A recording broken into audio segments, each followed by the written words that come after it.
Doctor साहब बताइएगा कि जिस तरह से ईरान पर हमला किया गया इसराइल की जानिब से, ये आप क्या समझते हैं कि आगे की सिचुएशन क्या होगी और जितने भी इस्लामी ममालिक हैं उनके लिए कितना ये सारी जो सिचुएशन है वो कितनी चैलेंजिंग होगी?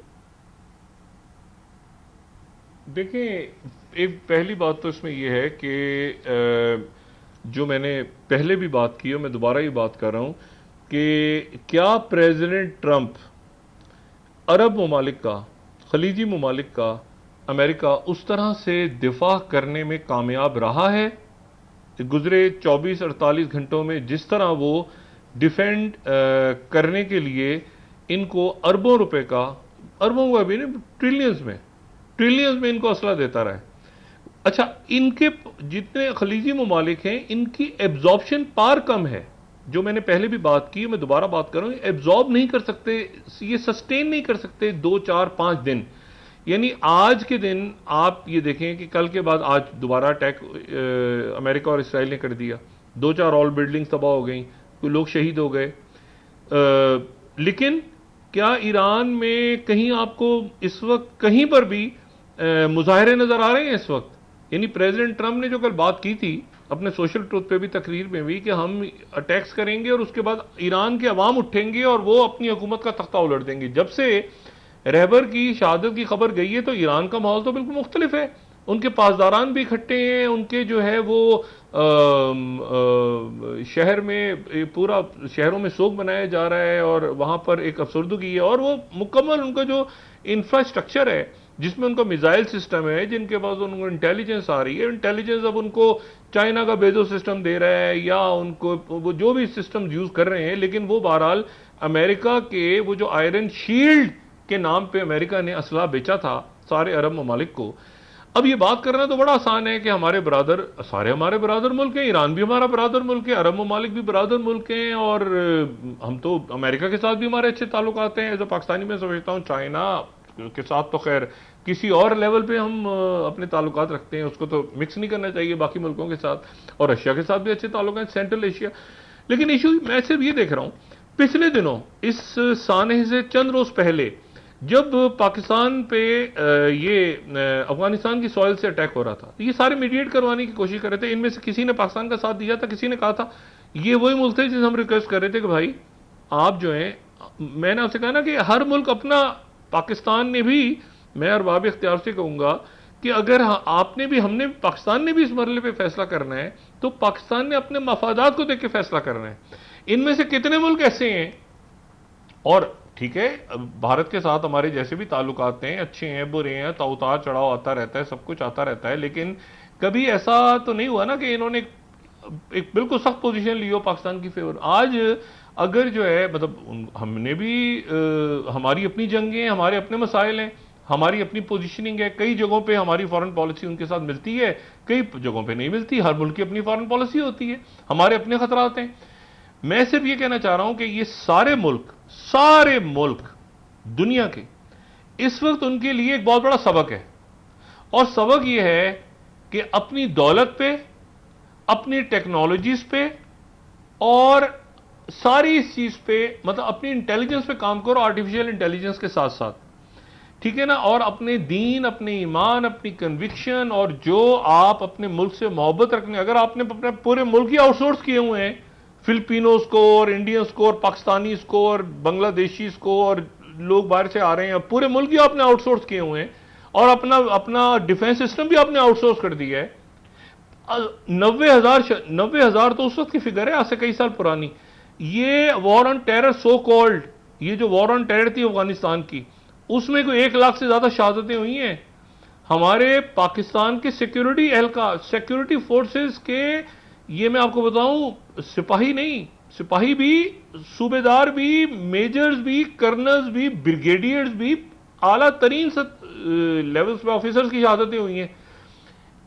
क्या ये मुल्क बर्दाश्त कर सकते हैं? क्या ये 2 4 5 अपने इनके सिक्योरिटी गार्ड्स, खुदा ना खास्ता बर्दाश्त, देखिए एब्जॉर्ब करना कुछ और है।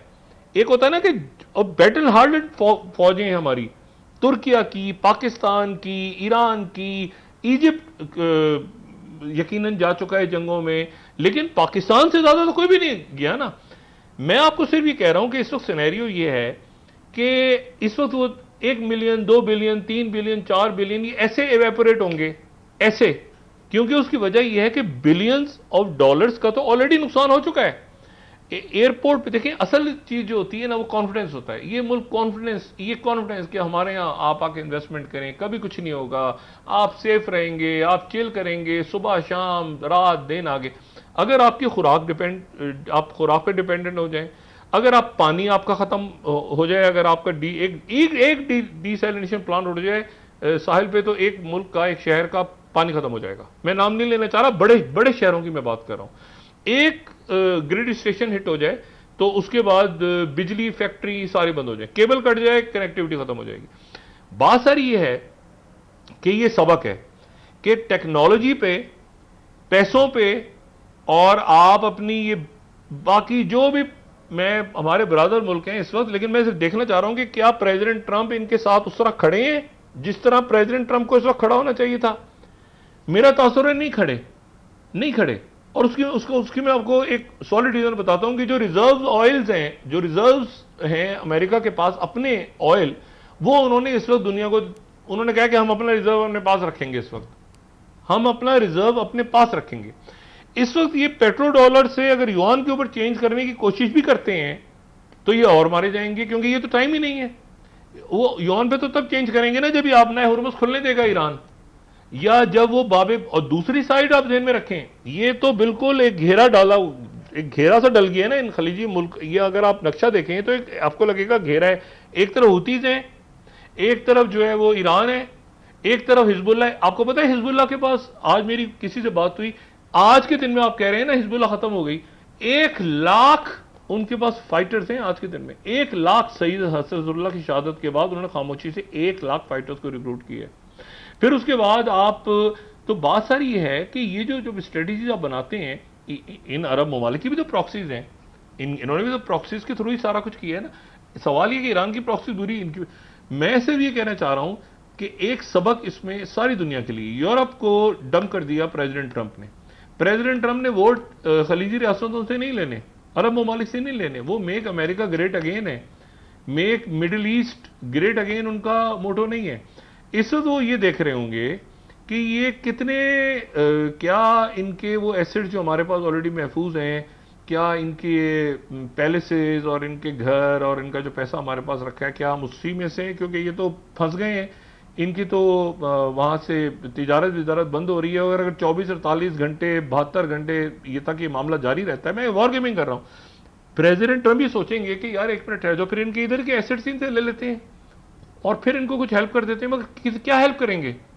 बूट्स ऑन ग्राउंड सवाल ही पैदा नहीं होता। फौज वैसे ही उनकी जो है वो तो दूर रख के बैठे हुए हैं। इब्राहिम लिंकन दूर रहे भाई, किसी जगह हिट ना हो जाए। बॉडी बैग्स का आना प्रेसिडेंट ट्रंप के लिए, ओह!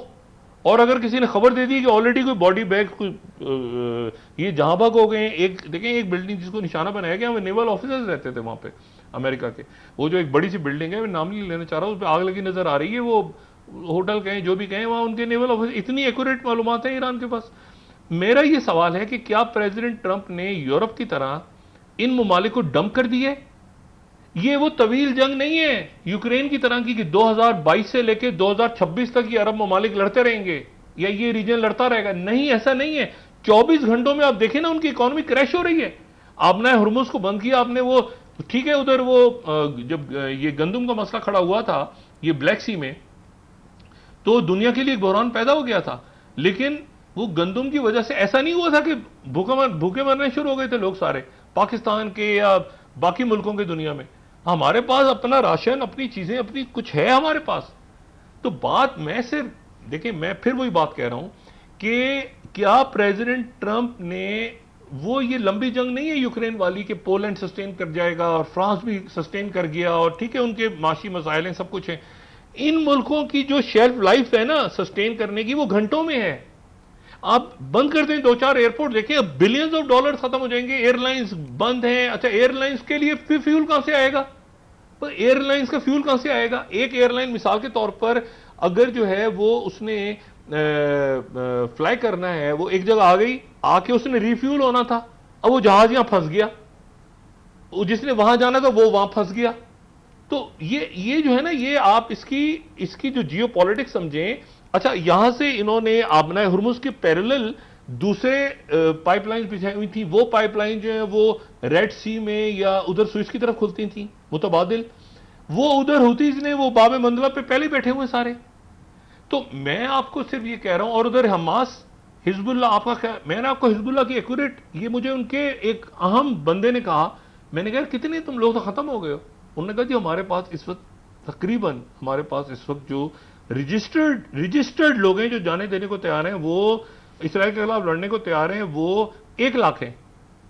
अब बात यह है कि इसमें इराक को ऐड करें आप, और ये जो मैंने आपको बताया कि जो आयतुल्ला अली खामेनेई की जो शहादत है, उसके बाद आयतुल्ला सिस्तानी का भी इंतजार करें, आप मुक्तदा सदर का इंतजार करें। आप अभी छोड़ दें नूर अल मालकी को, आप इंतजार करें कि मुक्तदा सदर क्या करते हैं, आप इंतजार करें आयतुल्ला सिस्तानी क्या करते हैं।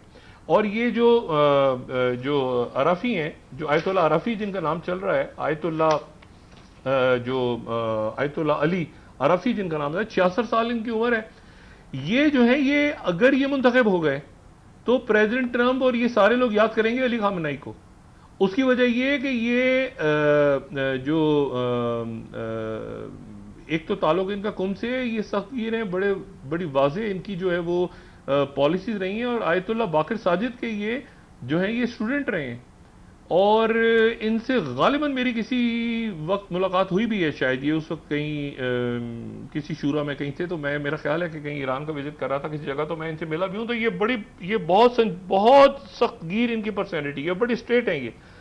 बात ये है सारी कि ये मुझे जो पैनिक नजर आ रहा है ना, वो ईरान में तो सो गए, और ईरान फौरन ही खड़ा भी हो गया। अब्बास अरक्ची भी आ गए, उनके अली लारीजानी भी आ गए, सब कुछ आ गए। ये बाकी जो मुल्क हैं वहां तो अलर्ट्स आ रहे हैं, अलर्ट्स, सिक्योरिटी अलर्ट, अपने घरों से ना निकलो। और भाई किधर जाओ, घरों से ना निकलो, वहां पे आपने कोई गैर जरूरी मामला पे वो होटल्स चलते ही इसी बात पे हैं कि जी उनकी जो रूफ टॉप्स हैं उसमें लोग बैठ जाते हैं, शाम को शीशा पीते हैं, एंजॉय करते हैं, सब कुछ आप उनसे कह रहे हो घरों में घुस जाओ, फिर घरों में घुस जाओ तो ग्रिड स्टेशन हिट हो गया। एसी अयाशी नहीं है वहां पे। उन मुल्कों में, पाकिस्तान में तो एसी अयाशी है ना, पंखा चलता है, पंखे के साथ आप काम कर। वहां पर एसी जिंदगी की नेसेसिटी है। 50 डिग्री में तंदूर बन जाते हैं ये कई शहर इन मुल्कों के। मैं आपको सिर्फ ये बता रहा हूं, मुझे जिस बात का खौफ है और डर है कि प्रेसिडेंट ट्रंप ने इस वक्त इनको डंप कर दिया। जो देखें, डंप करना ये नहीं होता कि आप कहेंगे जी अपना दिफाई बजट बढ़ाओ, क्या बढ़ाएं दिफाई बजट, सबसे ज्यादा तो उन्होंने असला खरीदा हुआ है, लेकिन वो जो असला है वो सारा चलाएगा कौन, उसको क्या अमेरिका चलाए। और 90% वो असला जो है वो अमेरिका का कंट्रोल्ड है। अपनी तो इन मुल्कों ने कोई पैदावार नहीं की। कोई एक मिसाइल ऐसा हो जो आप कहेंगे किसी खलीजी मुल्क ने खुद तैयार किया हो, कोई ऐसी कोई छोटा सा रडार भी हो जो ये इन्होंने तो सारा आउटसोर्स किया हुआ है ना। मतलब हमारे बरादर मुल्क है, मैं हर जगह दोस्त आ रहे हैं, हमारी दोस्त मतलब बहुत करीब हैं, लेकिन मैं आपसे एक तल्ख जियो स्ट्रेटेजिक बात कर रहा हूं। इंडिया को आप देखें, भारत के लोग खाते रहते हैं ना, उनके यहाँ कहीं गंदम उग रही है, कहीं पानी है, कहीं दरिया है, आगे पीछे उनकी कौम एक सस्टेन कर सकती है। ये पाकिस्तान कर सकता है, बांग्लादेश कर सकता है, ये मुल्क सस्टेन कर सकते हैं, श्रीलंका भी कर सकता है। ये गल्फ जीसीसी कंट्रीज नहीं कर सकते सस्टेन। ये 24 घंटों में वहां इतना पैनिक है, वहां पर अलर्ट्स आ रहे हैं, अलर्ट्स कि जी आप जो हैं वो अपने घरों में छुप जाएं, ये हो जाए वो हो जाए। ओ भाई, घरों में छुप जाएं, घरों में कितना छुपें, क्या करें। लोग एयरपोर्ट्स पे, एयरलाइंस रुक गई हैं, अरबों डॉलर्स, बिलियंस ऑफ डॉलर्स का ऑलरेडी लॉस हो गया है। अभी आपस में उनकी वज़ारा ख़ारजा की बात होगी, फिर उसके बाद वो अब इस मरहले पे चाइना से बात करेंगे, तो प्रेसिडेंट हम कहेंगे अच्छा इस मरहले पे चाइना की वो टेक्नोलॉजी लेंगे। उन्होंने सारे अपने अंडे जो है वो उनमें से अक्सरियत ने अमेरिका के टोकरे में डाले हुए हैं।